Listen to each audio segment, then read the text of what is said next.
Okay, so this is a picture of the different layers of the digestive system. So the first layer right here, that's going to be the mucosa, okay?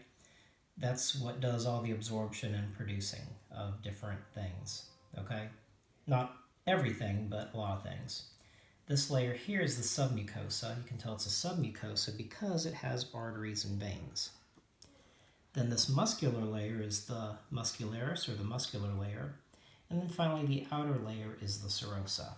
So those are the four layers of the digestive system in general. Now we're going to look at the teeth. So there's the teeth right there.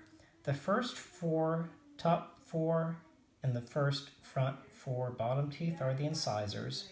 Right next to the incisors, the canine, okay? Then you've got two premolars, also known as the bicuspids, and then the last three back teeth are the molars. Okay, so again, incisors, cuspid, premolars are those two, and then the last three are the molars. Okay, and also here's a picture of the uvula. That's that little fleshy thing that hangs down. They're not shown here, but the palatine tonsils would be the little bumps in the back of your throat right there, okay? And this would be the hard palate, this is the soft palate, however, they're not differentiated very well in this picture. And then there's another picture of the teeth.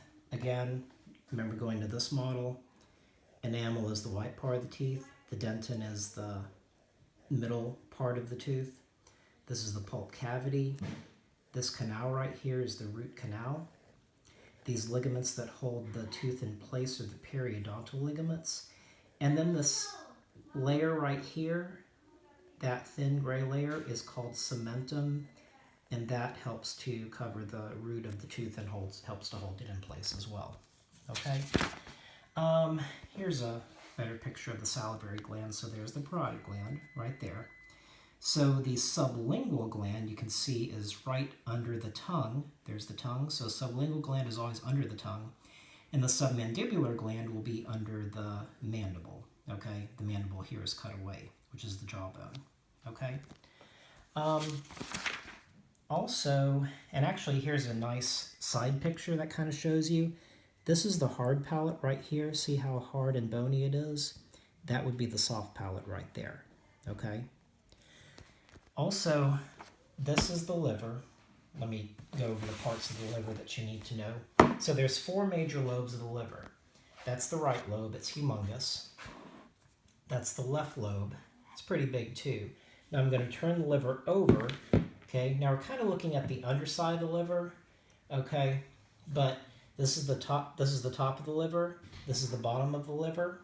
Okay, so basically, this lobe right here is called the caudate lobe, C-A-U-D-A-T-E.